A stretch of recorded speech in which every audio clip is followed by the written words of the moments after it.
In today's video, I'm going to teach you how to speed up or slow down video in CapCut PC. If you want to create a fast-moving time-lapse effect or a clean, cinematic slow-motion shot, CapCut makes the process very simple. The key is knowing exactly where the speed controls are and which options to enable so your video looks polished and your audio still sounds natural. To get started, place your video clip onto an open track in the timeline. Once the clip is sitting on the timeline, click directly on the video block one time to highlight it. This is important because CapCut only shows the clip-specific settings when that clip is selected. If nothing is selected, the controls you need may not appear, so make sure the video is clearly highlighted before moving on. Next, go to the top right Properties panel and click on the Speed tab. This is where you can control how fast or slow your clip plays back. Under the Normal section, you'll see the Time slider. Drag that slider to the right if you want to speed up the video.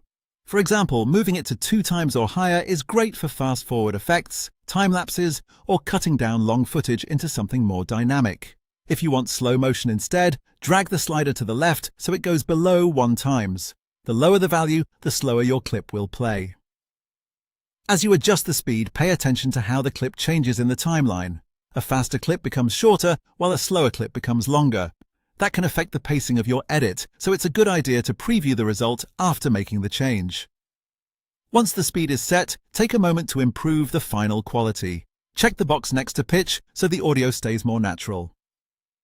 Without that setting, sped-up audio can sound overly high and slowed-down audio can sound unnaturally deep. Keeping pitch correction on helps preserve a more normal voice and sound tone.